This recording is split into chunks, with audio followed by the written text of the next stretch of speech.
En las alturas de los Andes, donde las montañas parecen tocar el cielo y el aire se vuelve tan delgado que cada respiración exige un esfuerzo consciente, se extendía el territorio más vasto que América había conocido hasta entonces. El Tahuantinsuyo, el imperio de los cuatro suyos, abarcaba una extensión que desafiaba la comprensión. Desde las tierras del actual Ecuador en el norte, atravesando el corazón montañoso de Perú, descendiendo hacia las costas del Pacífico y extendiéndose hacia el sur hasta alcanzar las regiones de Chile y Argentina. No se trataba simplemente de un territorio conquistado, sino de un sistema político, social y religioso extraordinariamente complejo que había logrado integrar a millones de personas bajo una misma autoridad, una misma cosmología y un mismo propósito civilizatorio. Los caminos que conectaban este imperio constituían una maravilla de ingeniería que rivalizaba con las construcciones más impresionantes del mundo antiguo. El Capacñán, el gran camino del Inca, serpenteaba a lo largo de más de 30.000 kilómetros, atravesando desiertos abrasadores, escalando montañas imposibles, cruzando valles fértiles y conectando pueblos que de otra manera habrían permanecido aislados en su geografía extrema. Estos caminos no eran meras rutas comerciales, representaban las arterias de un organismo político vivo, por donde circulaban los chasquis con sus mensajes urgentes, los ejércitos imperiales en sus campañas de expansión, los funcionarios que supervisaban la administración de las provincias y las caravanas de llamas que transportaban el tributo desde los confines del imperio hasta sus centros ceremoniales. En el corazón de este vasto dominio se encontraba el Cuzco, el ombligo del mundo según la cosmología andina. La ciudad brillaba con el esplendor acumulado durante generaciones de conquistas exitosas. Sus templos estaban revestidos con láminas de oro que reflejaban la luz del sol con una intensidad casi divina. El Coricancha, el templo del sol, albergaba jardines donde cada planta, cada animal, cada detalle había sido recreado en oro macizo por los orfebres más hábiles del imperio. Las paredes de sus edificios más importantes exhibían una técnica de construcción que dejaba perplejos incluso a quienes las contemplaban. Piedras de múltiples ángulos encajadas con tal precisión que resultaba imposible introducir una hoja de cuchillo entre sus junturas, sin uso de argamasa alguna, resistiendo los terremotos que regularmente sacudían estas tierras montañosas. La estructura social del Tahuantinsuyo se sustentaba en una jerarquía claramente definida donde el Sapa Inca ocupaba la posición más elevada, no simplemente como gobernante terrenal, sino como intermediario entre el mundo humano y el divino. Los incas creían firmemente que su emperador era hijo directo del Inti, el sol que cada mañana recorría el cielo y cada noche descendía al inframundo para renacer al día siguiente. Esta condición sagrada no era meramente simbólica. Determinaba cada aspecto de la vida imperial, desde los rituales agrícolas hasta las decisiones militares, desde la administración de justicia hasta la planificación de las cosechas. Cuando el Inca hablaba, no expresaba opiniones personales, sino que canalizaba la voluntad del cosmos mismo. El sistema administrativo que sostenía este imperio demostraba una sofisticación que asombraba por su eficiencia. Los quipus, aquellos conjuntos de cuerdas anudadas que a primera vista parecían simples, constituían en realidad un complejo sistema de registro que permitía contabilizar todo lo imaginable. Poblaciones, cosechas, almacenes, tributos, calendarios ceremoniales e incluso, según algunos cronistas, narraciones históricas completas. Los quipucamayocs, aquellos especialistas encargados de crear e interpretar estos registros, ocupaban posiciones de enorme responsabilidad dentro de la burocracia imperial. Sin escritura alfabética, los incas habían desarrollado un método de administración que funcionaba con una precisión mecánica. La reciprocidad andina, conocida como Aini, formaba el fundamento económico y social sobre el cual se construía toda la estructura imperial. Este principio establecía que todo servicio prestado generaba una obligación de devolución equivalente.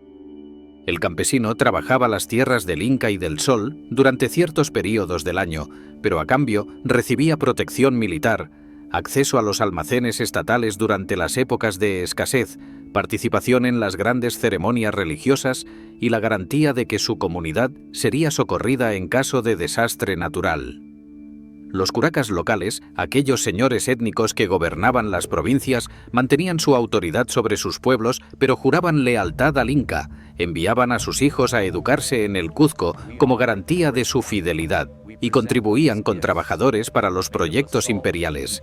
La mita, aquel sistema de trabajo rotativo que requería que cada comunidad proporcionara trabajadores para proyectos estatales durante períodos determinados, permitía al imperio movilizar recursos humanos en una escala que resultaba asombrosa. Gracias a la mita se construyeron los caminos que conectaban el imperio, se levantaron las fortalezas que defendían sus fronteras, se edificaron los templos que honraban a los dioses, se cultivaron las tierras del Estado y se tejieron las telas finas que vestían a la nobleza. Sin embargo, este sistema funcionaba precisamente porque existía un equilibrio. Los trabajadores sabían que su esfuerzo no era en vano, que el Estado cumpliría su parte del trato, que los almacenes estatales estarían llenos cuando llegara la necesidad. Las conquistas incas no se limitaban a la dominación militar. Cuando un pueblo era incorporado al imperio, los incas aplicaban una estrategia multifacética que combinaba la fuerza con la diplomacia, la intimidación con la generosidad calculada. Primero enviaban embajadores ofreciendo los beneficios de la integración pacífica, acceso a la red de caminos imperiales, protección contra enemigos externos, participación en el comercio a larga distancia, tecnologías agrícolas superiores. Si estas ofertas eran rechazadas, entonces los ejércitos imperiales demostraban su capacidad destructiva con una eficiencia que disuadía futuras resistencias. Una vez completada la conquista, los incas implementaban políticas de integración que incluían el traslado de poblaciones leales hacia territorios recién conquistados, la imposición del quechua como lengua administrativa, la construcción de templos solares y la incorporación de los dioses locales al panteón imperial, subordinados siempre al Inti. Sin embargo, esta aparente estabilidad ocultaba tensiones profundas que recorrían todo el tejido social del imperio. Muchos de los pueblos conquistados mantenían un resentimiento latente hacia sus dominadores incas. Los huancas del Valle del Mantaro recordaban su independencia perdida. Los cañaris del norte guardaban memoria de las represalias sufridas cuando osaron resistir la expansión imperial. Los chachapoyas de las montañas nororientales conservaban su identidad distintiva a pesar de la integración forzosa. Estas fisuras, invisibles en tiempos de fortaleza imperial, se convertirían en grietas abismales cuando llegara la crisis. Alrededor del año 1527, el Tahuantinsuyo enfrentó una catástrofe que ningún quipu había predicho, ningún oráculo había advertido y ningún ritual había podido prevenir. Huayna Cápac, el 11º Sapa inca, quien había expandido las fronteras del imperio hasta su máxima extensión, quien había sometido a los pueblos del norte con una determinación implacable, quien gobernaba con la autoridad incuestionable que le confería su condición divina, cayó enfermo de manera repentina. La enfermedad que lo atacó era desconocida para los curanderos andinos. Provocaba fiebre devastadora, pústulas que cubrían todo el cuerpo, delirio que nublaba la mente del emperador más poderoso de América. A pesar de todos los rituales, todos los sacrificios, todas las súplicas a los dioses, Huayna Cápac murió tras varios días de agonía insoportable. Lo que los incas no podían comprender entonces era que su emperador había sido víctima de un enemigo invisible que había llegado desde el otro lado del océano, incluso antes que los propios invasores. La viruela, aquella enfermedad que los europeos habían traído consigo y que se propagaba de persona a persona con una velocidad aterradora, viajaba más rápido que cualquier ejército. Desde los primeros contactos entre españoles y poblaciones costeras, el virus había comenzado su marcha mortal a través del continente. No discriminaba entre nobles y plebeyos, entre guerreros y sacerdotes, entre jóvenes y ancianos. Para los pueblos americanos, que jamás habían estado expuestos a estas enfermedades del viejo mundo, la viruela representaba una sentencia de extinción casi absoluta. Comunidades enteras desaparecían en cuestión de semanas. Los campos quedaban sin cultivar porque no había suficientes sobrevivientes para trabajarlos. Los niños quedaban huérfanos en números que superaban toda capacidad de cuidado comunitario. La muerte de Huayna Cápac desencadenó una crisis sucesoria que reveló las debilidades estructurales del sistema político inca. A diferencia de las monarquías europeas con sus reglas de primogenitura claramente establecidas, la sucesión imperial en el Tahuantinsuyo seguía criterios más flexibles y, por tanto, más peligrosos.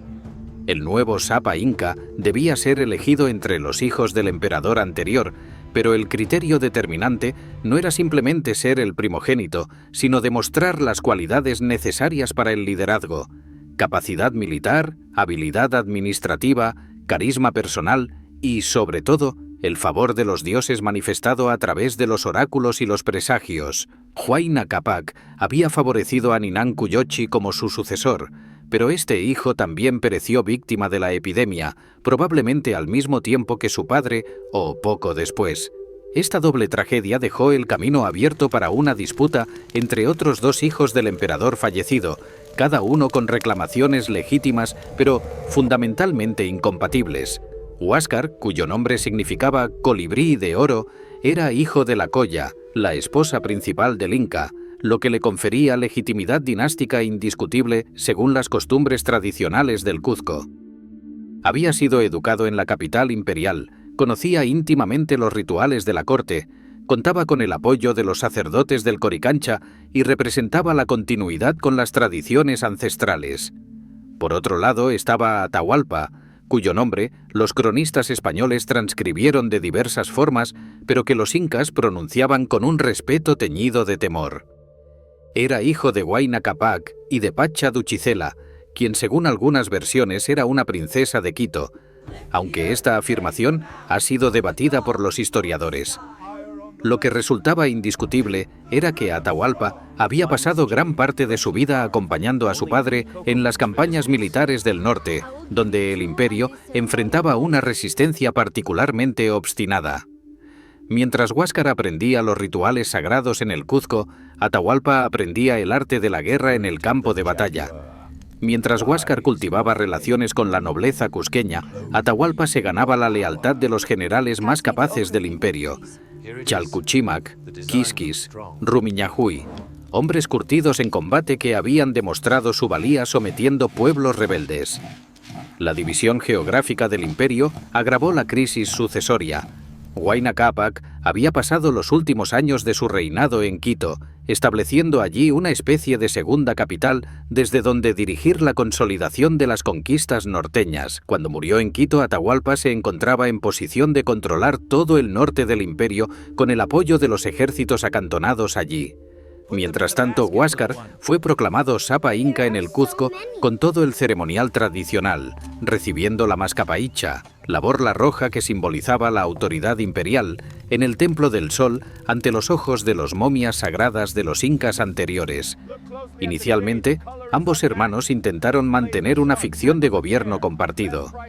Huáscar gobernaría desde el Cuzco como Sapa Inca legítimo, mientras que Atahualpa administraría las provincias del norte como virrey o gobernador con amplia autonomía. Sin embargo, esta solución precaria no podía durar. Las tensiones aumentaron gradualmente conforme ambos hermanos consolidaban su poder en sus respectivas regiones. Huáscar comenzó a exigir que Atahualpa viajara al Cuzco para rendir homenaje y jurar lealtad como correspondía a un súbdito, por muy favorecido que fuera. Atahualpa, consciente de que presentarse en el Cuzco probablemente significaría su eliminación o su reducción a un papel subordinado inaceptable, rechazó estas demandas con excusas cada vez más transparentes.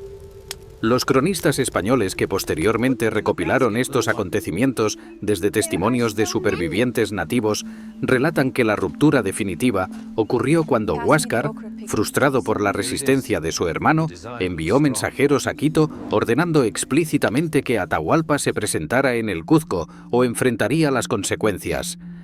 Según estas versiones, Atahualpa no solo rechazó la orden, sino que humilló públicamente a los embajadores de Huáscar, un acto que representaba una declaración de guerra abierta según los códigos de honor imperial. Otros cronistas sugieren que fue Huáscar quien comenzó las hostilidades enviando un ejército hacia el norte, obligando a Atahualpa a defenderse. Probablemente la verdad contenga elementos de ambas narrativas. pues en las guerras civiles la determinación de quién atacó primero suele ser imposible y, en última instancia, irrelevante. Lo que resulta indiscutible es que alrededor del año 1529 el Tahuantinsuyo se encontraba dividido en dos mitades enfrentadas en un conflicto que superaba con mucho las disputas dinásticas comunes. No se trataba simplemente de dos hermanos compitiendo por un trono, sino de dos visiones diferentes del imperio, dos coaliciones de intereses contrapuestos, dos sistemas de lealtades irreconciliables. La guerra civil que siguió no fue un asunto de batallas ceremoniales con reglas de combate establecidas, sino una lucha total donde cada bando buscaba la aniquilación completa del otro. Las primeras campañas favorecieron a Huáscar, quien controlaba el corazón tradicional del imperio y contaba con recursos superiores en términos de población, riqueza acumulada y legitimidad simbólica. Sus generales avanzaron hacia el norte con ejércitos numerosos, confiados en que la superioridad numérica y la justicia de su causa les garantizaban la victoria. Sin embargo, Atahualpa compensaba sus desventajas iniciales con ventajas cruciales. Comandaba a los mejores generales del imperio, hombres que habían pasado años combatiendo en las duras guerras de conquista del norte, y sus soldados veteranos poseían una experiencia de combate que los ejércitos cusqueños, acostumbrados más a desfiles ceremoniales que a batallas desesperadas, simplemente no podían igualar. Chalcuchimac, el más brillante de los generales de Atahualpa, demostró ser un estratega de primer orden. En lugar de enfrentar directamente a los ejércitos superiores de Huáscar, implementó una estrategia de desgaste que aprovechaba el conocimiento del terreno y la movilidad de sus tropas veteranas. Atacaba las líneas de suministro enemigas, emboscaba destacamentos aislados, evitaba las batallas campales donde la superioridad numérica huascarista podría imponerse, y obligaba a los ejércitos del Cuzco a perseguirlo por territorios cada vez más hostiles, donde cada paso hacia el norte los alejaba más de sus bases de apoyo. Las batallas que marcaron esta guerra civil fueron de una brutalidad que horrorizó incluso a sociedades acostumbradas a la violencia de la guerra andina. En Ambato, en Riobamba, en Tumebamba, los ejércitos se enfrentaron en combates donde la victoria no bastaba. El derrotado debía ser exterminado hasta el último hombre para evitar que reagrupara sus fuerzas. Los cronistas relatan que después de las batallas más sangrientas, los ríos corrían literalmente rojos con la sangre de los caídos, una imagen que puede parecer exagerada pero que refleja la escala del derramamiento. Conforme la guerra se prolongaba, ambos bandos recurrieron a tácticas cada vez más despiadadas para quebrar la voluntad del enemigo. Los pueblos que apoyaban al bando contrario no solo eran conquistados, sino sistemáticamente castigados como advertencia a otros. Las represalias incluían la ejecución de los curacas locales, la esclavización de poblaciones enteras, la destrucción de los campos cultivados, el incendio de los depósitos de alimentos y, en los casos más extremos, castigos diseñados específicamente para sembrar el terror. Los cronistas españoles que llegaron poco después describen haber encontrado poblaciones enteras que habían sido desolladas y colgadas de los pies como escarmiento público, una imagen de horror que reveló a los conquistadores la magnitud del conflicto que había devastado el imperio poco antes de su llegada. La guerra se extendió durante aproximadamente 3 años, aunque la cronología exacta resulta difícil de establecer con precisión absoluta, dado que las fuentes nativas y españolas ofrecen fechas ligeramente diferentes. Lo que sí está claro es que gradualmente la balanza se inclinó a favor de Atahualpa. Sus generales no solo defendían el norte, sino que comenzaron a avanzar hacia el sur, penetrando cada vez más profundamente en los territorios controlados por Huáscar. La campaña de Quisquis, otro de los grandes generales de Atahualpa, fue particularmente devastadora. Arrasó sistemáticamente las provincias que habían apoyado a Huáscar, implementando una política de tierra quemada que dejaba tras de sí un rastro de destrucción total. La batalla decisiva ocurrió cerca del Cuzco mismo, cuando los ejércitos de Atahualpa finalmente enfrentaron en campo abierto a las últimas fuerzas organizadas de Huáscar. Los detalles específicos de este enfrentamiento se han perdido en las brumas de la historia oral y las transcripciones imperfectas de los cronistas, pero el resultado fue inequívoco. Huáscar fue derrotado, capturado y reducido a la condición de prisionero humillado. Los generales de Atahualpa no se contentaron con capturar al emperador rival. Procedieron a ejecutar sistemáticamente a todos los miembros de la familia de Huáscar que pudieron encontrar, sus esposas, sus hijos, sus hermanos, sus primos, cualquiera que pudiera reclamar legitimidad dinástica basándose en descendencia de Huáscar. Esta purga masiva de la línea sucesoria cusqueña eliminó cualquier posibilidad de que surgiera un foco de resistencia organizada basado en la legitimidad tradicional. Hacia finales de 1532, Atahualpa había consolidado su control sobre la totalidad del imperio. Sin embargo, la victoria había llegado a un costo devastador. El Tahuantinsuyo estaba exhausto después de años de guerra civil. Los almacenes estatales, cuidadosamente acumulados durante generaciones para garantizar la seguridad alimentaria del imperio, habían sido saqueados o destruidos. Las redes de reciprocidad que mantenían unida la sociedad andina estaban rotas. Los pueblos que habían sido obligados a elegir bando guardaban resentimientos profundos. Aquellos que habían apoyado a Huáscar resentían su derrota y temían las represalias continuas, mientras que incluso algunos de los que habían apoyado a Atahualpa, estaban cansados de las exigencias militares interminables. Más importante aún, la guerra civil había revelado que el emperador no era verdaderamente invulnerable, que los incas podían ser derrotados, que el orden cósmico que supuestamente garantizaba la estabilidad del Tahuantinsuyo podía ser desafiado. Los pueblos sometidos que habían aceptado el dominio inca cuando parecía inevitable y eterno, ahora veían que el imperio podía sangrar, podía fracturarse, podía ser herido mortalmente. Esta percepción de vulnerabilidad resultaría fatal cuando llegaran nuevos enemigos desde más allá del horizonte oceánico. Mientras los incas se desangraban en su guerra fratricida, completamente ajenos a los acontecimientos que se desarrollaban en las costas del Pacífico, Francisco Pizarro había estado preparando meticulosamente la empresa que cambiaría el destino de América. Nacido en Trujillo, Extremadura, probablemente hijo ilegítimo sin mayores perspectivas en la rígida sociedad española del siglo XVI, Pizarro había llegado al Nuevo Mundo buscando la fortuna que la península ibérica le negaba. Durante años había participado en diversas expediciones por el Caribe y Panamá, acumulando experiencia en las brutales campañas de conquista que caracterizaban la expansión española, pero sin lograr la riqueza y el reconocimiento que ambicionaba. En 1524, asociado con Diego de Almagro y el sacerdote Hernando de Luque, Pizarro organizó su primera expedición hacia el sur, siguiendo rumores cada vez más insistentes sobre un rico imperio que existía más allá de las tierras conocidas. Esta primera tentativa resultó ser un desastre absoluto. Los españoles navegaron por costas inhóspitas, enfrentaron enfermedades tropicales para las que no tenían remedio, sufrieron ataques de poblaciones hostiles y finalmente se vieron obligados a regresar a Panamá con las manos vacías, habiendo perdido varios hombres sin haber encontrado el imperio de oro que buscaban. Sin embargo, Pizarro no era hombre que se desanimara fácilmente ante el fracaso. En 1526 organizó una segunda expedición, esta vez mejor preparada y con mayor determinación. Durante este segundo viaje, los españoles finalmente obtuvieron evidencias concretas de que los rumores eran ciertos.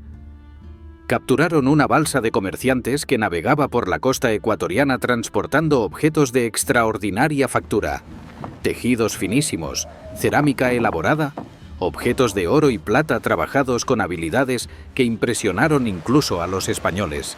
Los intérpretes improvisados permitieron entender que estos mercaderes provenían de un gran imperio hacia el sur, donde gobernaba un poderoso señor y donde el oro abundaba como la piedra en España. Armado con estas evidencias tangibles, Pizarro tomó la decisión crucial de regresar a España para obtener la autorización real necesaria para emprender una conquista formal. Llegó a la corte de Carlos V en 1528.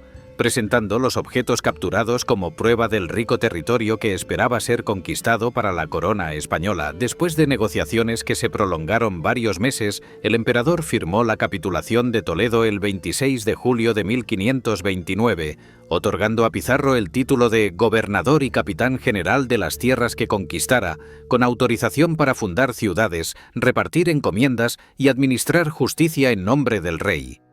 Pizarro regresó a Panamá en 1530 y pasó el año siguiente preparando meticulosamente su tercera expedición, la definitiva.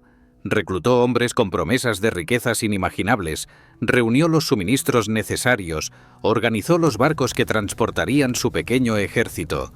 Finalmente, en diciembre de 1530, la expedición partió de Panamá rumbo al sur, hacia un destino que ninguno de los participantes podía imaginar completamente. Pizarro comandaba 180 hombres y 37 caballos, una fuerza que en cualquier cálculo racional resultaba ridículamente insuficiente para conquistar un imperio de millones de habitantes, pero que se beneficiaría de circunstancias extraordinarias que transformarían esta aparente debilidad en una ventaja inesperada. Los españoles navegaron hacia el sur siguiendo la costa, deteniéndose ocasionalmente para reabastecerse y recopilar información sobre el imperio que buscaban. Los informes que recibían de las poblaciones costeras eran confusos y a menudo contradictorios, hablando de grandes guerras, de ciudades destruidas, de un imperio dividido. Los conquistadores no comprendían completamente la magnitud de lo que estos relatos revelaban, que estaban aproximándose a un imperio que acababa de atravesar la crisis más devastadora de su historia, un imperio donde las heridas de la guerra civil aún sangraban copiosamente. En septiembre de 1532, después de meses de navegación y exploración costera, Pizarro tomó la decisión de establecer una base permanente antes de aventurarse hacia el interior. Fundó la villa de San Miguel de Tangarará el 24 de septiembre, cerca de la desembocadura del río Piura, en lo que hoy es el norte de Perú. Esta fundación no era simplemente un gesto simbólico, representaba la creación de un refugio donde los españoles podían retirarse si las cosas salían mal, un puerto donde podrían recibir refuerzos desde Panamá, un punto de control sobre la costa que garantizaba sus líneas de comunicación. La decisión de Pizarro de establecer esta base antes de proceder demostró la cautela estratégica que caracterizaba su liderazgo, un equilibrio entre audacia y prudencia que resultaría crucial en los meses siguientes. Desde San Miguel, Pizarro envió emisarios hacia el interior buscando información más precisa sobre la situación del imperio. Los informes que regresaban pintaban un cuadro cada vez más claro y más tentador.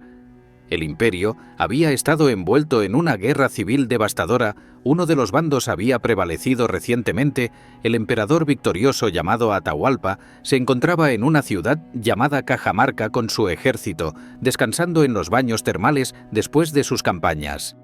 Para Pizarro, experimentado en las políticas de conquista, esta información revelaba una oportunidad extraordinaria.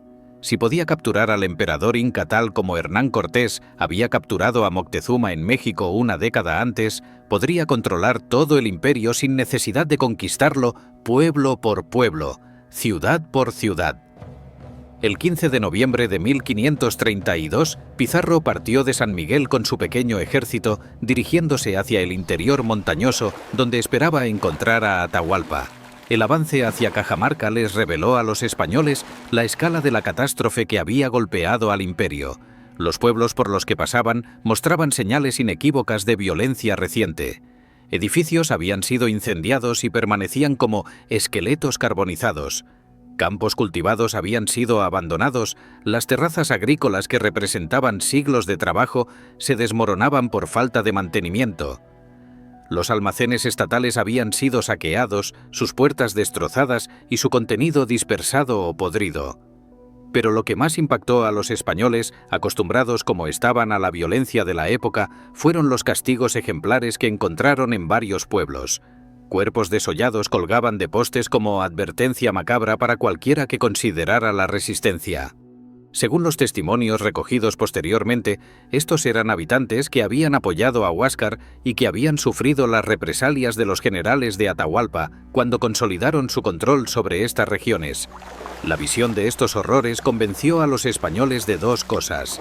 Primero, que el imperio había sufrido una guerra de extraordinaria brutalidad que había dejado profundas cicatrices en la población. Segundo, que muchos de los pueblos sometidos por los incas probablemente verían a los recién llegados no como invasores, sino como potenciales libertadores, o, al menos, como una oportunidad para ajustar cuentas con sus opresores. Conforme los españoles ascendían hacia Cajamarca, atravesando valles cada vez más elevados y caminos cada vez más empinados, comenzaron a recibir noticias más precisas sobre Atahualpa. El emperador victorioso había establecido su campamento en las afueras de Cajamarca, en un lugar conocido como Pultumarca o los Baños del Inca, donde manantiales de aguas termales brotaban de la tierra y donde los emperadores incas tradicionalmente descansaban después de sus campañas militares. Atahualpa se encontraba allí con su ejército, un número que los españoles estimaron posteriormente en entre 30.000 y 50.000 guerreros, aunque estas cifras pueden estar exageradas por el asombro y el terror que los conquistadores sintieron al contemplar una fuerza tan abrumadoramente superior. El conquistador extremeño se enfrentaba ahora a la decisión más crucial de toda la empresa. Podía retirarse hacia San Miguel, argumentando que su fuerza era insuficiente para enfrentar semejante ejército, esperando refuerzos que quizás nunca llegarían y permitiendo que Atahualpa consolidara aún más su poder. O podía avanzar, confiando en que la audacia, la sorpresa, la superioridad tecnológica de sus armas y caballos, y quizás la misma providencia divina en la que fervientemente creía, le permitirían realizar lo imposible. Pizarro, demostrando el coraje temerario que caracterizaba a los conquistadores de su generación, eligió avanzar. El 15 de noviembre de 1532, los españoles entraron en Cajamarca, marchando directamente hacia un encuentro que cambiaría irrevocablemente el curso de la historia americana. La ciudad de Cajamarca se extendía en un valle alto de los Andes, rodeada por montañas que parecían vigilantes eternos de piedra. Cuando los españoles entraron en sus límites aquel 15 de noviembre de 1532, encontraron un escenario que les resultó simultáneamente tranquilizador y profundamente inquietante. Las calles de la ciudad estaban completamente vacías. Las casas permanecían cerradas, sin señal alguna de vida en su interior. Los edificios administrativos incas, normalmente bulliciosos con funcionarios que registraban tributos y organizaban el trabajo colectivo, guardaban un silencio sepulcral. Era como si Cajamarca hubiera sido abandonada repentinamente por toda su población, dejando atrás únicamente estructuras de piedra y adobe que atestiguaban una civilización avanzada pero ausente. Sin embargo, cuando los conquistadores dirigieron su mirada hacia las colinas circundantes, comprendieron inmediatamente dónde se encontraban todos los habitantes. Las laderas que rodeaban el valle estaban literalmente cubiertas por miles y miles de tiendas blancas que brillaban bajo el sol andino como un campo de nieve recién caída. El campamento de Atahualpa se extendía por kilómetros, organizado con una precisión militar que reflejaba décadas de experiencia en campaña. Los españoles intentaron contar las tiendas, estimar el número de guerreros, calcular las probabilidades de supervivencia en caso de enfrentamiento abierto, pero las cifras superaban cualquier cálculo reconfortante.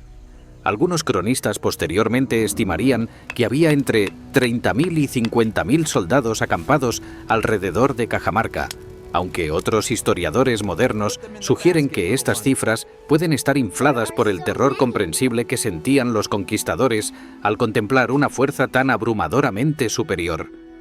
Francisco Pizarro reunió a sus capitanes en el centro de la plaza de Cajamarca, donde los edificios principales formaban un cuadrilátero que más tarde resultaría crucial para los acontecimientos venideros.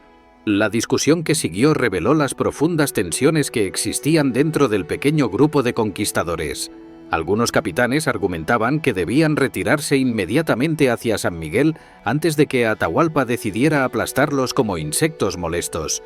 Otros proponían enviar embajadores solicitando una reunión pacífica, esperando ganar tiempo mientras ideaban alguna estrategia. Unos pocos, Los más audaces, o quizás los más desesperados, sugerían atacar el campamento inca durante la noche, confiando en la sorpresa y el pánico que causarían los caballos entre tropas que nunca habían visto semejantes criaturas. Pizarro escuchó todas las propuestas con la paciencia de quien comprende que el liderazgo en situaciones extremas requiere equilibrar múltiples perspectivas, pero al final impuso su propia visión estratégica. Enviarían una embajada a Atahualpa solicitando un encuentro, tal como habían hecho Cortés con Moctezuma en México. Mantendrían una apariencia de confianza absoluta, ocultando el miedo que indudablemente sentían, demostrando la misma arrogancia que había caracterizado cada encuentro entre españoles y pueblos americanos desde que Colón había plantado la primera cruz en las playas caribeñas. Y mientras tanto prepararían secretamente una trampa que aprovecharía la arquitectura de la plaza, la velocidad de los caballos, el impacto psicológico de las armas de fuego y, sobre todo, la posibilidad de capturar al propio Atahualpa antes de que sus decenas de miles de guerreros pudieran reaccionar efectivamente. Para llevar la embajada, Pizarro seleccionó a Hernando de Soto y a su propio hermano Hernando Pizarro, dos de los jinetes más experimentados de la expedición. De Soto era un veterano de las campañas de Nicaragua y había demostrado tanto habilidades diplomáticas como valor personal en múltiples situaciones peligrosas. Hernando Pizarro, por su parte, era uno de los pocos conquistadores que podía reclamar cierta educación formal y comprensión de las complejidades de la negociación política. Los dos capitanes partieron hacia el campamento de Pultumarca acompañados por un intérprete, probablemente uno de los nativos capturados en expediciones anteriores que había aprendido suficiente español para facilitar la comunicación básica, aunque las limitaciones lingüísticas harían que muchos matices se perdieran en la traducción. El campamento real que encontraron en Pultumarca representaba una demostración impresionante de poder imperial.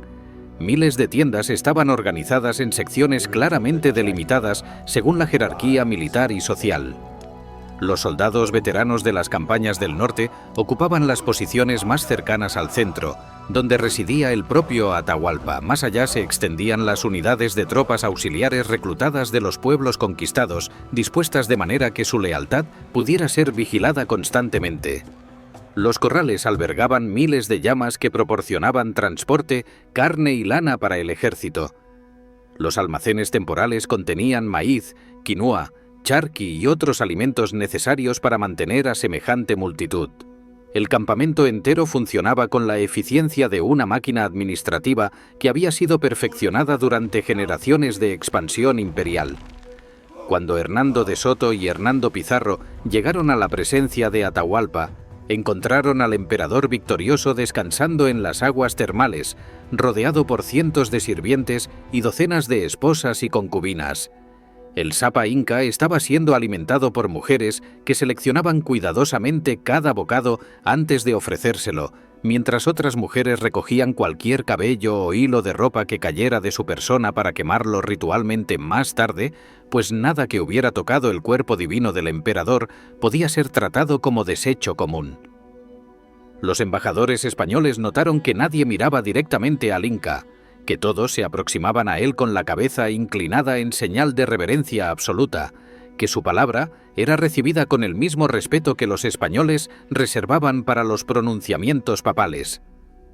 Atahualpa recibió a los embajadores con una actitud que los cronistas describen como altanera indiferencia. Inicialmente ni siquiera les dirigió la mirada, continuando su baño mientras los españoles esperaban de pie bajo el sol andino.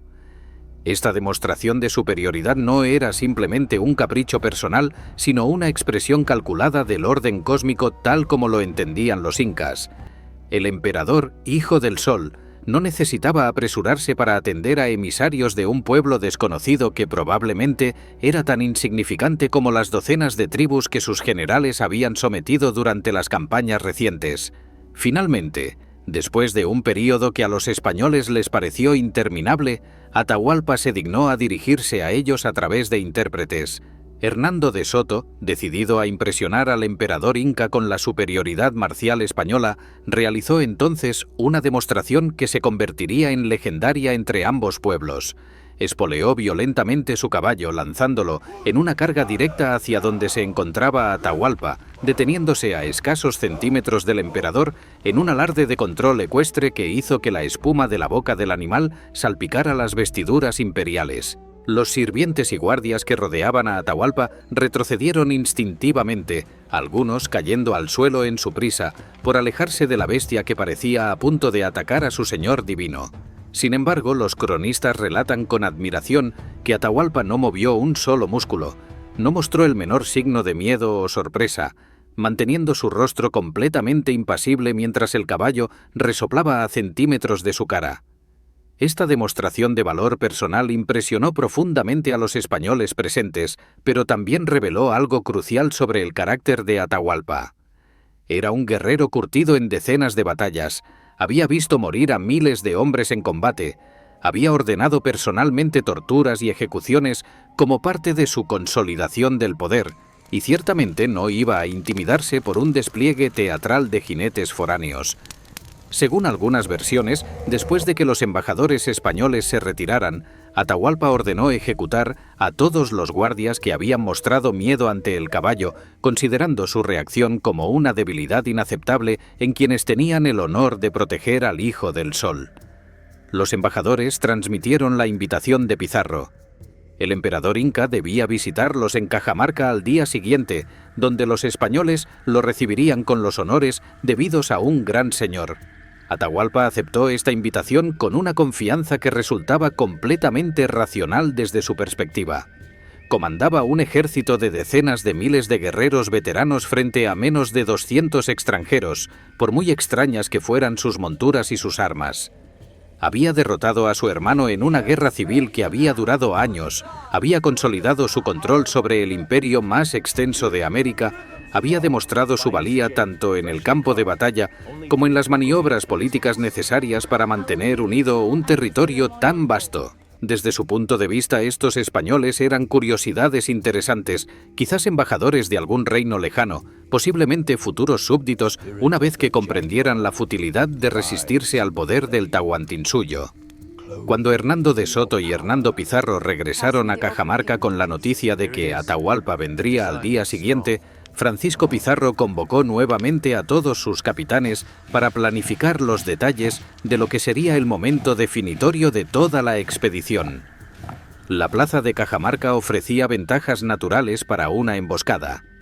Estaba rodeada por edificios largos con puertas que daban a la plaza, creando espacios donde los españoles podían esconder sus caballos y su infantería sin ser vistos desde el exterior. La plaza misma era lo suficientemente amplia como para que una multitud considerable pudiera entrar en ella, pero lo suficientemente cerrada como para que, una vez dentro, resultara difícil escapar cuando comenzara el caos. Los muros que rodeaban el espacio actuarían como barreras naturales que canalizarían cualquier intento de huida hacia puntos específicos donde los españoles podían concentrar su poder de fuego. Pizarro distribuyó cuidadosamente sus fuerzas limitadas para maximizar su efectividad. Los jinetes, divididos en dos grupos bajo el mando de Hernando Pizarro y Hernando de Soto, se ocultarían en edificios a ambos lados de la plaza, listos para cargar cuando se diera la señal. La infantería, armada con espadas, ballestas y arcabuces, ocuparía posiciones en otros edificios, preparada para emerger y bloquear las salidas una vez comenzara el ataque. Los dos pequeños cañones que los españoles habían transportado penosamente a través de los Andes serían ubicados en posiciones que les permitieran disparar a lo largo de la plaza, maximizando el impacto psicológico de sus detonaciones, aunque su efectividad real como armas antipersonal fuera limitada. Pedro de Candia, un artillero griego que se había unido a la expedición, recibió la responsabilidad de disparar estos cañones en el momento preciso. El conquistador extremeño asignó al fraile dominico Vicente de Valverde un papel crucial en el drama que estaba por desarrollarse. Valverde debía aproximarse a Atahualpa con una Biblia y un crucifijo, explicarle a través de intérpretes los fundamentos de la fe católica, exigirle que reconociera la autoridad del Papa y del rey Carlos V, y requerirle que aceptara someterse voluntariamente al dominio español. Pizarro sabía perfectamente que ningún emperador que acababa de ganar una guerra civil devastadora aceptaría semejantes demandas humillantes. El verdadero propósito del requerimiento no era obtener una sumisión voluntaria, sino crear un pretexto legal para el ataque que seguiría. Una justificación que permitiría a los españoles argumentar posteriormente que habían actuado en defensa propia o en ejecución de una guerra justa después de que el emperador pagano rechazara la verdadera fe y la autoridad legítima del monarca español. La noche del 15 de noviembre de 1532 fue probablemente una de las más largas y tensas que los conquistadores españoles habían experimentado. Sabían que al día siguiente enfrentarían un momento de verdad absoluta. O lograrían capturar al emperador inca en una emboscada audaz más allá de cualquier precedente, o morirían hasta el último hombre bajo el peso de decenas de miles de guerreros furiosos. Algunos pasaron esas horas revisando obsesivamente sus armas, afilando espadas que ya estaban perfectamente afiladas, verificando que sus armaduras estuvieran correctamente ajustadas. Otros oraron fervientemente, confesándose con los sacerdotes que acompañaban la expedición, buscando asegurar la salvación de sus almas antes de un encuentro donde la muerte parecía más probable que la supervivencia. Unos pocos, dominados por el terror, consideraron secretamente desertar durante la oscuridad, pero el conocimiento de que no tenían ningún lugar seguro a donde ir los mantuvo en su lugar. Pizarro circuló entre sus hombres durante toda la noche, pronunciando palabras de aliento que mezclaban fervor religioso con promesas de riquezas inimaginables. Les recordó que Dios estaba de su lado en su misión de llevar la verdadera fe a estas tierras paganas. Les habló de las hazañas de Cortés en México, quien con fuerzas igualmente reducidas había conquistado el poderoso imperio azteca. Les prometió que si lograban capturar a Atahualpa, el oro del imperio inca sería suyo, suficiente para que cada uno de ellos regresara a España más rico que los nobles que los habían despreciado por su origen humilde. Sobre todo, les exigió disciplina absoluta. Nadie debía salir de su escondite hasta que él personalmente diera la señal. Nadie debía atacar a Atahualpa, excepto él mismo. Y todos debían concentrar sus esfuerzos en capturar vivo al emperador inca, porque su valor como rehén superaba infinitamente cualquier satisfacción momentánea que pudiera proporcionar eliminarlo. El 16 de noviembre amaneció con un cielo despejado sobre Cajamarca, aunque los españoles escondidos en los edificios alrededor de la plaza apenas podían apreciar el clima desde sus posiciones de emboscada. Esperaron durante horas, sus nervios tensándose progresivamente conforme el sol ascendía hacia el cenit, sin señal alguna de Atahualpa. Algunos comenzaron a preguntarse si el emperador inca había detectado la trampa y decidido simplemente rodear Cajamarca y matar de hambre a los españoles hasta que se vieran obligados a rendirse. Otros especulaban que Atahualpa estaba deliberadamente haciéndolos esperar como demostración de su superioridad, obligándolos a permanecer ocultos en edificios cada vez más calurosos conforme avanzaba el día, desgastando su determinación psicológicamente antes de cualquier enfrentamiento físico. Finalmente, a media tarde, los vigías españoles reportaron movimiento en el campamento de Pultumarca. Una procesión comenzaba a formarse, organizándose con la meticulosidad ceremonial que caracterizaba todos los actos públicos del emperador inca.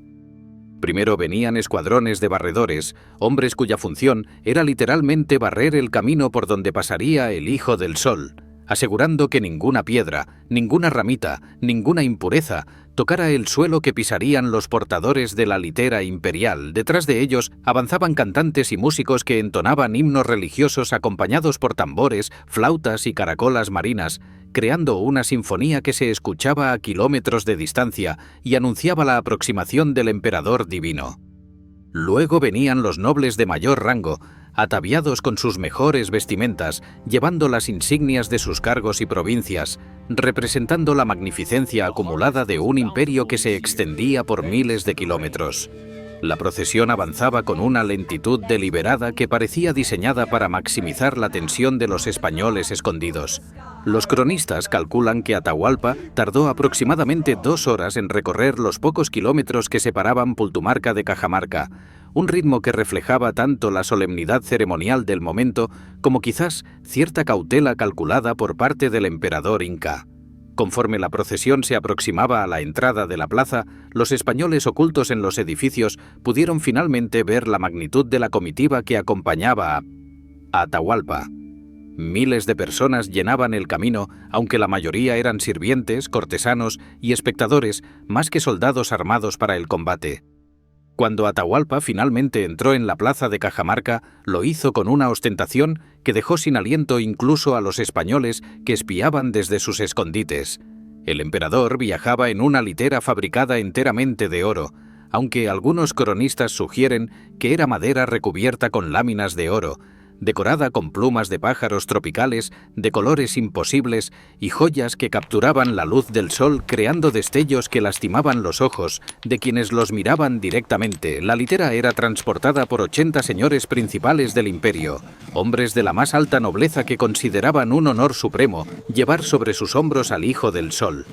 El propio Atahualpa vestía túnicas finísimas tejidas con lana de vicuña, un material tan suave que se decía que era como tocar nubes solidificadas, decoradas con diseños geométricos que representaban su linaje divino y sus victorias militares.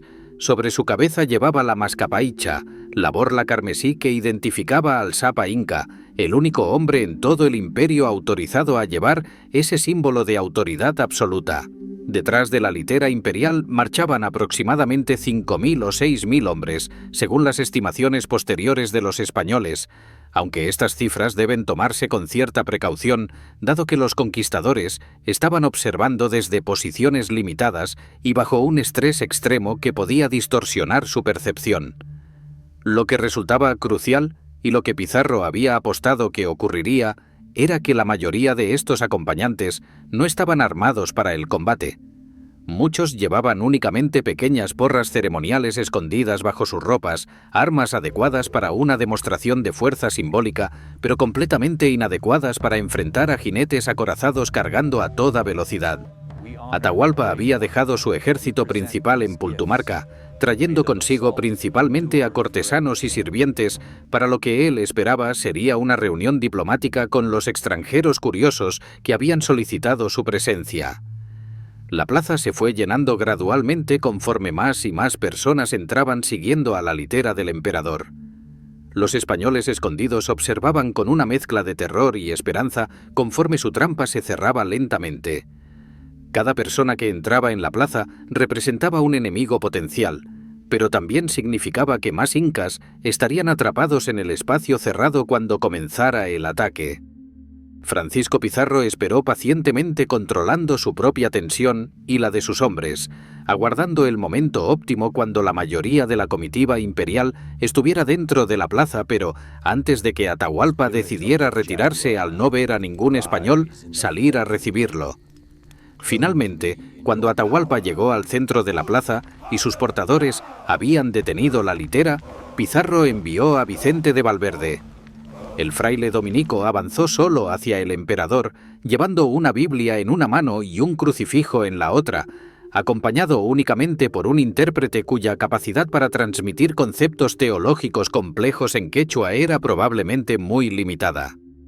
Lo que siguió fue un intercambio que ha sido relatado de múltiples formas contradictorias por diferentes cronistas, cada uno añadiendo o eliminando detalles según sus propios sesgos y agendas políticas. La versión más comúnmente aceptada relata que Valverde intentó explicar a Atahualpa los principios fundamentales del cristianismo, que existía un solo Dios verdadero, que Jesucristo era su Hijo que había muerto para redimir los pecados de la humanidad, que el Papa en Roma era el vicario de Cristo en la tierra, y que el rey Carlos V de España actuaba como el brazo secular de esta autoridad religiosa. Valverde exigió entonces que Atahualpa reconociera estas verdades, que aceptara el bautismo cristiano y que se sometiera voluntariamente a la autoridad del rey español, entregando su imperio como vasallo leal de la corona. A cambio, se le permitiría gobernar como monarca subordinado bajo supervisión española. Si rechazaba estas condiciones, advertía el fraile con una severidad que debió parecer absurda dado que era un hombre solo frente a miles de incas, entonces los españoles se verían obligados a hacer la guerra contra él como hereje que rechazaba la palabra de Dios. Atahualpa escuchó esta perorata, probablemente comprendiendo solo fragmentos a través de la traducción imperfecta, con una expresión que los cronistas describen como mezcla de incredulidad y ofensa. Pidió ver la Biblia que Valverde llevaba, examinándola con curiosidad genuina como alguien de una cultura sin escritura alfabética examinaría un objeto cuyo propósito no le resulta inmediatamente evidente. Según la versión más dramática de los acontecimientos, Atahualpa acercó el libro a su oído, esperando quizás que hablara como afirmaban que contenía la palabra de Dios, y al no escuchar nada, lo arrojó al suelo con desprecio, declarando que no se sometería a ningún dios extranjero ni a ningún rey lejano, porque él mismo era hijo del sol y señor supremo de estos territorios. Valverde, genuinamente ultrajado por lo que consideraba un sacrilegio imperdonable, corrió de regreso hacia donde esperaba Pizarro, gritando que el pagano había rechazado la palabra de Dios y había profanado las escrituras sagradas, que no merecía misericordia alguna, que los españoles estaban justificados para atacar en nombre de Cristo y del Rey. Era exactamente el pretexto que Pizarro había esperado. El conquistador dio la señal convenida, probablemente un grito de «Santiago», que era el tradicional grito de guerra español invocando al santo patrón de España, y simultáneamente todas las puertas que daban a la plaza se abrieron de golpe. Lo que siguió fue una carnicería que duró apenas una hora, pero que destruyó irrevocablemente el orden que había estructurado el Tahuantinsuyo durante generaciones. Los jinetes españoles salieron al galope de sus escondites, sus caballos alcanzando velocidad máxima en pocos segundos y chocando con la multitud de incas atrapados en la plaza con una fuerza que debe haber parecido sobrenatural para quienes nunca habían visto semejantes animales. Los cronistas relatan que el pánico fue instantáneo y absoluto. Los incas intentaron huir, pero no tenían hacia dónde correr. Las entradas estaban bloqueadas por más españoles, los muros que rodeaban la plaza eran demasiado altos para escalarlos rápidamente y la masa de cuerpos apiñados hacía imposible cualquier movimiento organizado. Los caballos pisoteaban a quienes caían, los jinetes blandían sus espadas de acero cortando a diestra y siniestra, y el sonido ensordecedor de los arcabuces y cañones disparando añadía un componente de terror psicológico que amplificaba exponencialmente el caos. Pedro de Candia disparó sus 2 cañones directamente contra la multitud atrapada. La efectividad real de estas armas como instrumentos de muerte masiva era limitada. Los cañones de la época eran imprecisos, lentos de recargar y propensos a fallar en el peor momento posible. Sin embargo, su impacto psicológico resultaba devastador para personas que jamás habían experimentado el trueno artificial de la pólvora explotando, que veían cómo el fuego y el humo emergían de tubos metálicos seguidos por proyectiles invisibles que destrozaban cuerpos a distancia. El ruido solo ya era suficiente para sembrar el pánico entre guerreros que habían demostrado valor extraordinario en incontables batallas, pero que ahora enfrentaban algo completamente fuera de su experiencia y comprensión. Francisco Pizarro se abrió paso directamente hacia la litera de Atahualpa, concentrando toda su atención en el objetivo que convertiría este ataque en una victoria estratégica trascendental en lugar de una simple masacre. Los nobles que cargaban la litera intentaron defender a su emperador con sus cuerpos, arrojándose entre los atacantes españoles y el Hijo del Sol, dispuestos a morir protegiendo al hombre que representaba no solo su gobernante, sino la encarnación misma del orden cósmico. Pizarro cortó las manos de varios portadores con su espada, un acto de violencia brutal que, sin embargo, demostraba su determinación absoluta de capturar vivo a Atahualpa. Cuando los portadores mutilados soltaban la litera, otros nobles inmediatamente tomaban su lugar, sosteniendo el peso imperial incluso mientras los españoles los atacaban, cayendo uno tras otro pero siempre siendo reemplazados por el siguiente en la línea de sucesión ceremonial. Finalmente, después de minutos que debieron parecer horas eternas, la litera se derrumbó cuando ya no quedaban suficientes nobles ilesos para sostenerla. Atahualpa cayó al suelo de la plaza, probablemente la primera vez en su vida adulta que su cuerpo divino había tocado tierra común sin las alfombras ceremoniales apropiadas. Pizarro lo agarró personalmente, arrastrándolo hacia uno de los edificios mientras sus capitanes formaban un perímetro protector alrededor de ambos. El emperador del Tahuantinsuyo, el conquistador que había derrotado a su hermano en una guerra civil de años, el comandante de ejércitos que habían sometido docenas de pueblos rebeldes, estaba ahora prisionero de menos de 200 extranjeros que hacía apenas unos meses ni siquiera sabían que su imperio existía. La masacre continuó durante aproximadamente una hora más, hasta que finalmente el último inca dentro de la plaza había sido eliminado o había logrado escapar. Los cronistas españoles, escribiendo posteriormente cuando ya no tenían razón para minimizar su victoria, estimaron que aproximadamente 2000 incas murieron en la plaza de Cajamarca aquel 16 de noviembre. Por su parte, los españoles no sufrieron una sola baja humana, aunque varios resultaron heridos y un caballo murió, probablemente por agotamiento más que por heridas de combate, dado que los incas en la plaza estaban prácticamente desarmados y completamente desorganizados por el pánico. La noticia de la captura del emperador se extendió rápidamente hacia el campamento de Pultumarca, donde decenas de miles de guerreros incas esperaban. La reacción de este enorme ejército resultó ser sorprendentemente pasiva, un hecho que ha desconcertado a historiadores durante siglos, pero que revela aspectos cruciales de la cosmología política inca. Sin su emperador, los generales simplemente no sabían qué hacer. El Sapa inca no era meramente un comandante militar cuyas órdenes podían ser ejecutadas por subordinados en su ausencia. Era el intermediario entre el mundo humano y el divino, el único autorizado para tomar decisiones de importancia trascendental, la encarnación del orden que mantenía funcionando el cosmos mismo. Su captura no era simplemente una derrota militar, sino una catástrofe cosmológica que desafiaba toda comprensión de cómo funcionaba el universo. Además, Atahualpa seguía vivo, y los españoles rápidamente hicieron saber que cualquier intento de rescatarlo resultaría en su ejecución inmediata. Los generales incas, que habían demostrado brillantez táctica durante años de campaña, se encontraban paralizados por esta amenaza.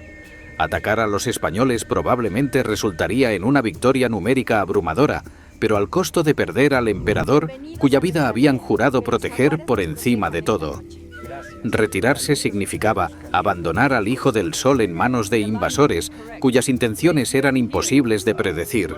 Así que permanecieron en sus campamentos, esperando órdenes de un emperador que ahora era prisionero, atrapados en una parálisis estratégica que Pizarro explotaría magistralmente durante los meses siguientes. Atahualpa, recuperándose del shock inicial de la captura, comenzó rápidamente a evaluar su situación con la inteligencia política que lo había llevado a prevalecer en la guerra civil contra Huáscar. Comprendió que los españoles valoraban enormemente el oro y la plata, metales que para los incas tenían principalmente significado ceremonial y estético, pero carecían de la importancia económica central que tenían para los europeos. Durante sus conversaciones con Pizarro, en los días siguientes a su captura, Atahualpa propuso un trato que se convertiría en legendario: llenar la habitación donde estaba prisionero con objetos de oro hasta una altura que alcanzara su mano levantada, aproximadamente 2 metros del suelo, y llenar 2 habitaciones adicionales con plata. A cambio, los españoles lo liberarían y permitirían que regresara a gobernar su imperio. Pizarro aceptó esta oferta con una rapidez que debió haberle advertido a Atahualpa sobre las verdaderas intenciones del conquistador, pero el emperador inca probablemente calculaba que una vez hubiera pagado el rescate y recuperado su libertad, podría movilizar su ejército para eliminar a los españoles o, alternativamente, incorporarlos a su servicio como tropas mercenarias especializadas. Dio órdenes a sus generales que seguían acampados en Pultumarca para que enviaran emisarios por todo el imperio recopilando objetos de oro y plata. Estas órdenes fueron obedecidas con la eficiencia característica de la administración inca. Durante los meses siguientes, caravanas de llamas comenzaron a llegar a Cajamarca transportando tesoros de todos los rincones del Tahuantinsuyo. Llegaban objetos que representaban siglos de acumulación artística y religiosa: estatuas de dioses locales fabricadas en oro macizo, máscaras ceremoniales incrustadas con turquesas y esmeraldas, vasijas rituales tan finamente trabajadas que parecían haber sido moldeadas por manos divinas más que humanas, planchas de oro que habían revestido los templos más sagrados del imperio, Joyas personales de la nobleza cusqueña que habían sido transmitidas durante generaciones como símbolos de linaje y prestigio. Los españoles observaban con asombro creciente conforme la habitación del rescate se iba llenando gradualmente. Cada nueva caravana traía objetos cuyo valor artístico era incalculable, pero los conquistadores los evaluaban únicamente por su peso en metal precioso. Para los incas, estas piezas representaban la historia materializada de su civilización, objetos que conectaban el presente con el pasado mítico, que mantenían vivos los recuerdos de emperadores anteriores, que servían como intermediarios entre los humanos y los dioses. Para los españoles, eran simplemente oro y plata que podía fundirse en lingotes, pesarse con precisión matemática, dividirse según fórmulas establecidas por la corona española, y finalmente convertirse en monedas que financiarían guerras europeas y comprarían propiedades en Extremadura. Durante los meses que Atahualpa pasó como prisionero en Cajamarca, entre noviembre de 1532 y julio de 1533, se desarrolló una relación extraña y compleja entre el emperador cautivo y sus captores españoles. Atahualpa aprendió rápidamente español, demostrando una inteligencia que impresionó incluso a conquistadores que lo consideraban fundamentalmente inferior por ser pagano. Jugaba ajedrez con algunos de los capitanes españoles, aunque según los cronistas nunca pudo dominar completamente el juego, quizás porque las reglas del ajedrez europeo reflejaban una concepción del poder y la estrategia fundamentalmente diferente de la cosmovisión andina. Conversaba extensamente con Pizarro sobre sus respectivos imperios, describiendo la extensión del Tahuantinsuyo con un orgullo que los españoles encontraban simultáneamente admirable y patético, dado que este vasto imperio ahora dependía completamente de la voluntad de menos de 200 invasores. Francisco Pizarro, por su parte, trataba a Atahualpa con una cortesía que contrastaba dramáticamente con su condición de prisionero. Le permitía ser servido por sus esposas y sirvientes según las costumbres imperiales, le proporcionaba los alimentos tradicionales que prefería, respetaba muchos de los tabúes ceremoniales que rodeaban la persona del Sapa inca. Sin embargo, esta cortesía no era producto de respeto genuino, sino de cálculo estratégico. Mientras Atahualpa estuviera vivo y en custodia española, Pizarro podía emitir órdenes en su nombre que serían obedecidas por los generales y administradores incas. El emperador cautivo era más valioso como títere que como mártir, al menos temporalmente. Durante este período de cautiverio, Atahualpa cometió un error fatal que sellaría su destino. Los españoles mantuvieron prisionero no solo al emperador, sino también a Huáscar, quien había sido capturado por los generales de Atahualpa durante la Guerra Civil y continuaba encarcelado en algún lugar entre Cajamarca y el Cuzco. Algunos cronistas relatan que Huáscar intentó negociar con los españoles, ofreciéndoles un rescate aún mayor que el de Atahualpa si lo liberaban y lo restauraban como legítimo Sapa inca. Otros sugieren que los españoles consideraban mantener a Huáscar como alternativa política en caso de que Atahualpa dejara de ser útil. Cualquiera que fuera la verdad, Atahualpa percibió correctamente que mientras su hermano viviera, representaba una amenaza potencial para su autoridad, incluso en cautiverio.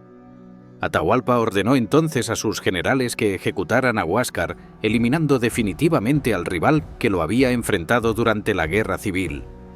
Los generales obedecieron, tal como habían obedecido cada orden del emperador durante años de campaña. Huáscar fue eliminado en circunstancias que varían según diferentes versiones. Algunos cronistas afirman que fue ahogado en un río, otros que fue estrangulado en su prisión. Algunos incluso sugieren que fue forzado a observar la ejecución de toda su familia antes de ser ejecutado él mismo. Independientemente de los detalles específicos, el resultado fue inequívoco. El último representante de la línea cusqueña tradicional había sido eliminado por orden de su hermano vencedor. Esta decisión proporcionó a Pizarro el pretexto que necesitaba para romper el acuerdo del rescate. Cuando finalmente se completó la recolección del tesoro, los españoles procedieron a fundirlo metódicamente, destruyendo obras maestras artísticas para convertirlas en lingotes uniformes que pudieran pesarse y dividirse. El resultado final fue aproximadamente 6 toneladas de oro y 12 toneladas de plata, una cantidad que superaba cualquier botín que los españoles hubieran capturado previamente en el Nuevo Mundo. Según los acuerdos establecidos antes de la expedición, 1/5 del tesoro correspondía al rey español, y el resto sería dividido entre los conquistadores según su rango y contribución a la empresa. Sin embargo, a pesar de que Atahualpa había cumplido su parte del trato, llenando las habitaciones prometidas con metales preciosos en cantidades que superaban las fantasías más delirantes de riqueza, Pizarro no tenía intención alguna de liberarlo. El conquistador enfrentaba un dilema estratégico fundamental.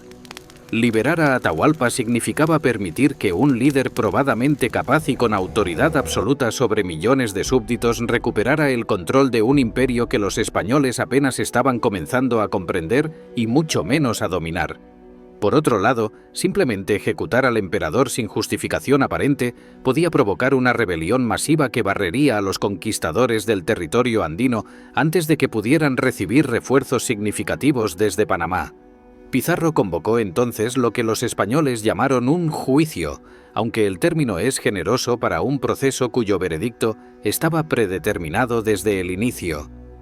Acusaron a Atahualpa de múltiples crímenes: conspirar para organizar un ataque contra los españoles, ordenar la ejecución de su hermano Huáscar, quien supuestamente era el legítimo heredero, practicar la poligamia, que era abominación según la doctrina católica, adorar falsos dioses y mantener relaciones incestuosas con sus hermanas según las costumbres de la realeza inca, que los españoles consideraban depravadas. Las acusaciones mezclaban algunas verdades con interpretaciones distorsionadas y varios cargos completamente fabricados, pero la defensa de Atahualpa fue perfunctoria en el mejor de los casos. El emperador probablemente ni siquiera comprendía completamente los cargos que se presentaban contra él a través de traductores que carecían del vocabulario legal necesario para explicar conceptos jurídicos europeos complejos. El veredicto fue muerte por quemado vivo, el castigo tradicional español para herejes. Los cronistas relatan que Atahualpa mostró terror genuino ante esta perspectiva, no tanto por el dolor físico que implicaba, sino porque la creencia andina sostenía que el cuerpo debía ser preservado para permitir que el espíritu continuara existiendo en el más allá. La cremación representaba no simplemente la muerte física, sino la aniquilación espiritual completa, la extinción total de la existencia. Vicente de Valverde, el mismo fraile que había provocado la trampa de Cajamarca arrojando la Biblia, ofreció a Atahualpa una alternativa. Si aceptaba el bautismo cristiano y se convertía formalmente al catolicismo, su sentencia sería conmutada a estrangulamiento por garrote, permitiendo que su cuerpo permaneciera intacto. Atahualpa aceptó esta conversión de última hora, aunque cuánto comprendía realmente sobre la teología cristiana después de meses de exposición limitada resulta cuestionable. El 26 de julio de 1533 fue bautizado con el nombre cristiano de Francisco en honor a su captor, y luego fue estrangulado con un garrote vil en la plaza pública de Cajamarca.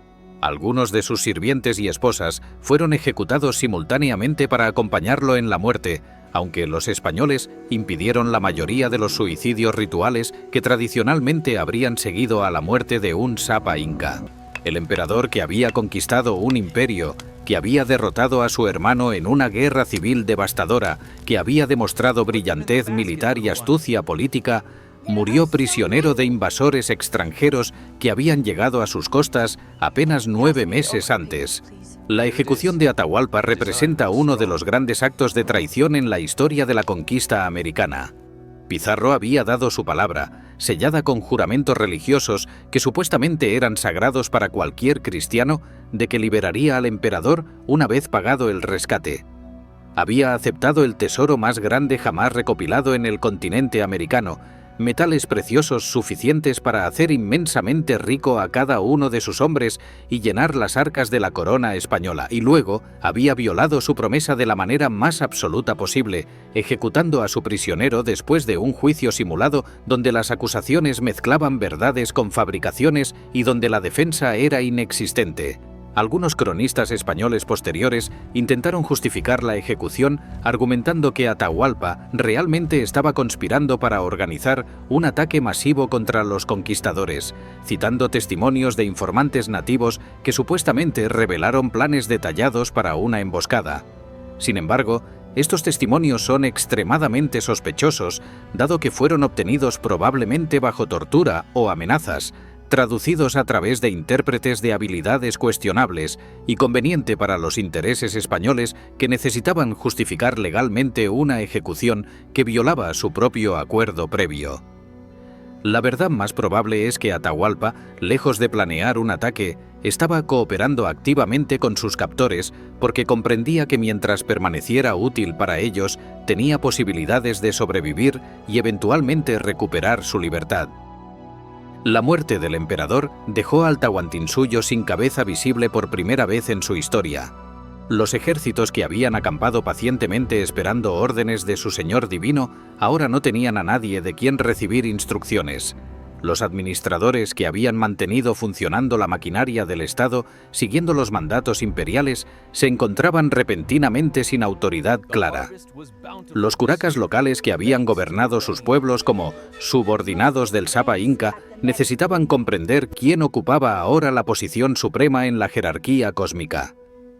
Pizarro se movió rápidamente para llenar este vacío de poder antes de que el imperio pudiera reorganizarse bajo un nuevo liderazgo independiente que podría expulsar a los españoles del territorio andino. La estrategia que Pizarro implementó demostró una comprensión sofisticada de la política inca que había adquirido durante sus meses conversando con Atahualpa y observando cómo funcionaba el imperio desde dentro. En lugar de intentar gobernar directamente como conquistador extranjero, lo cual habría unificado a todos los incas contra los invasores sin importar sus divisiones internas, Pizarro decidió instalar un emperador títere que le proporcionaría legitimidad mientras mantenía el control real del poder. Identificó a Túpac Hualpa, un hijo de Huayna Cápac que había permanecido relativamente oscuro durante la guerra civil entre sus medio hermanos, como candidato apropiado para este rol. Túpac Hualpa fue proclamado Sapa Inca en una ceremonia que intentaba imitar los rituales tradicionales, pero que estaba completamente controlada por los españoles. Sin embargo, Túpac Hualpa murió repentinamente en octubre de 1533, apenas unos meses después de su instalación, probablemente envenenado por los generales de Atahualpa que veían en él un traidor que colaboraba con los invasores. Su muerte obligó a Pizarro a buscar un reemplazo más efectivo. Esta vez seleccionó a Manco Inca Yupanqui, otro hijo de Huayna Cápac, pero uno con credenciales mucho más impresionantes. Manco era hermano completo de Huáscar, hijo de la misma colla principal, lo que le confería legitimidad dinástica indiscutible según las tradiciones cusqueñas. Además, había sido perseguido por los generales de Atahualpa durante la Guerra Civil, lo que lo convertía en enemigo natural del bando atahualpista y potencial aliado de los españoles contra los generales que aún controlaban grandes ejércitos en el norte del imperio. Pizarro presentó a Manco Inca como el legítimo heredero del trono imperial, el restaurador de la línea cusqueña tradicional después de la usurpación de Atahualpa. Para muchos incas, especialmente aquellos que habían apoyado a Huáscar durante la Guerra Civil y que habían sufrido represalias terribles bajo el régimen de Atahualpa, esta narrativa resultaba genuinamente atractiva. Veían a los españoles no como invasores a quienes resistir, sino como instrumentos providenciales que habían eliminado al tirano del norte y restaurado el orden legítimo.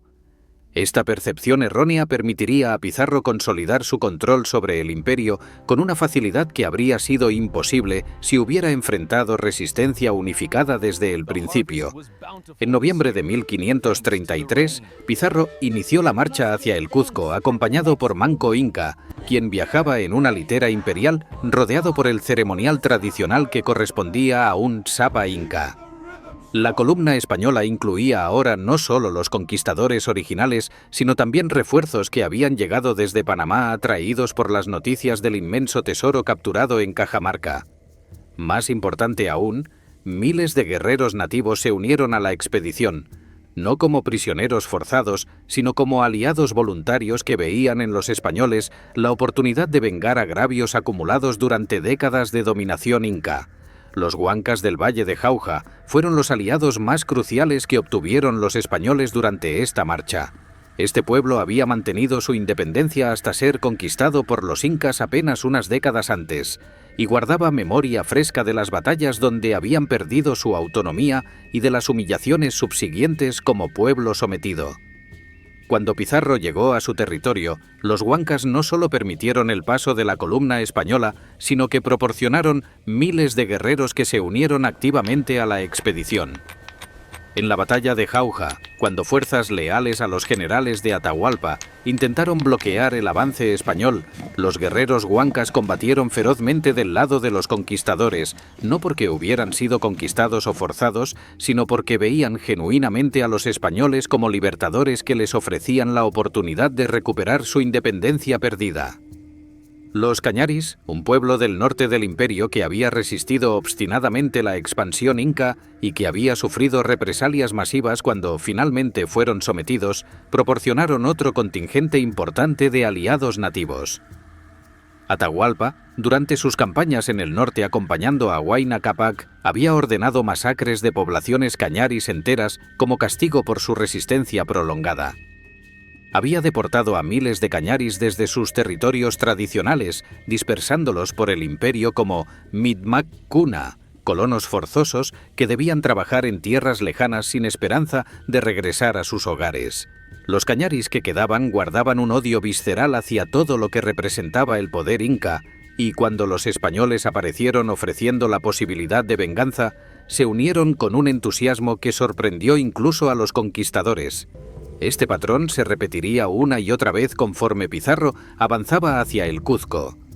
Pueblos que habían sido conquistados recientemente por los incas, que habían sufrido bajo el sistema de tributo imperial, que guardaban resentimientos específicos contra administradores incas particulares, veían en los españoles no la amenaza que objetivamente representaban, sino una oportunidad de ajustar cuentas con sus dominadores tradicionales.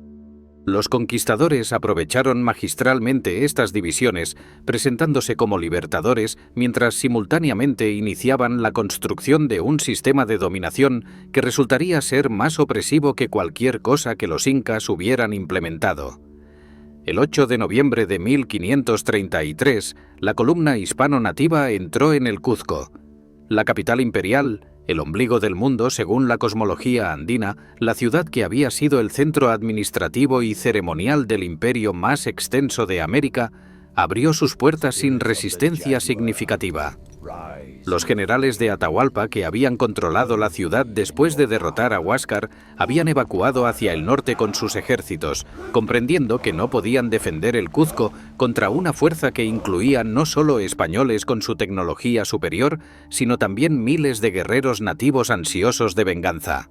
Manco Inca fue instalado formalmente como Sapa Inca, en una ceremonia que incluía elementos tradicionales supervisados por los sacerdotes cusqueños que habían sobrevivido las purgas de Atahualpa, combinados con innovaciones españolas que establecían claramente la subordinación del nuevo emperador a los conquistadores. Los meses siguientes trajeron una aparente estabilidad que ocultaba tensiones crecientes bajo la superficie de la colaboración hispano-inca. Pizarro fundó la ciudad española de Lima en enero de 1535, estableciendo una capital costera que le permitiría mantener comunicaciones marítimas con Panamá y desde allí con España, garantizando que los conquistadores no quedaran aislados en las montañas andinas dependiendo completamente de líneas de suministro terrestres vulnerables. Mientras tanto, en el Cuzco, Manco Inca gobernaba nominalmente el imperio bajo supervisión española cada vez más opresiva. Los conquistadores saqueaban sistemáticamente los templos en busca de oro, violaban a mujeres nobles incas sin consecuencia alguna, humillaban públicamente a la aristocracia cusqueña que hasta hacía poco había sido la élite gobernante del continente, y exigían tributos que superaban con mucho lo que el sistema imperial tradicional había requerido.